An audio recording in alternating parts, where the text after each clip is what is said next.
জানো তো বন্ধুরা, মাম্মাম আজকে কি করেছে?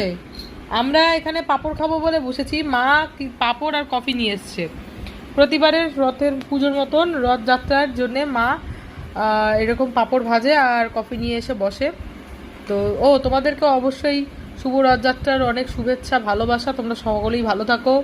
ভগবানকে বলি যাতে তোমাদের বাচ্চারা ভালো থাকে আর তোমরাও যাতে ভালো থাকো তার সাথে।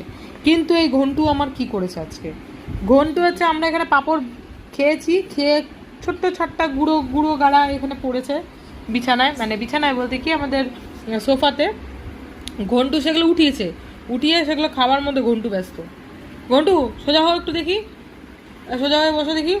হ্যাঁ বসো, সিট করো। ওই দেখো, ওই দেখো, ওই দেখো, দেখো তোমাদেরকে সচক্ষে প্রমাণ দিচ্ছি। ঘন্টু ছোটো ছোটো পাঁপড় কুড়িয়ে খাওয়ার জন্য এখানে ব্যস্ত হয়ে গেছে। তো তোমরাও রথে কে কে মেলায় গেলে, কে কে দড়ি টানলে রথে, সেটা অবশ্যই জানাবে। আর ব্যাপারটা হচ্ছে আমরা যাইনি, কেন কি এত কাদা বৃষ্টির জল, আর মাম্মামকে একা রেখে বাড়িতে তো যাওয়া সম্ভব না, তো যার জন্য গেলাম না।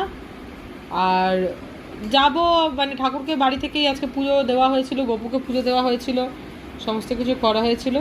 তো সেগুলোই। আর কালকে আমি পড়া থেকে আসার পথে মামামের জন্য দেখি কোনো যদি পুতুল টুতুল খেলনা পাই নিয়ে আসবো, নাহলে বলবে রথে গেলে আমার জন্য কিছু নিয়ে আসলো না। পুটু, আমার পুটু এটা।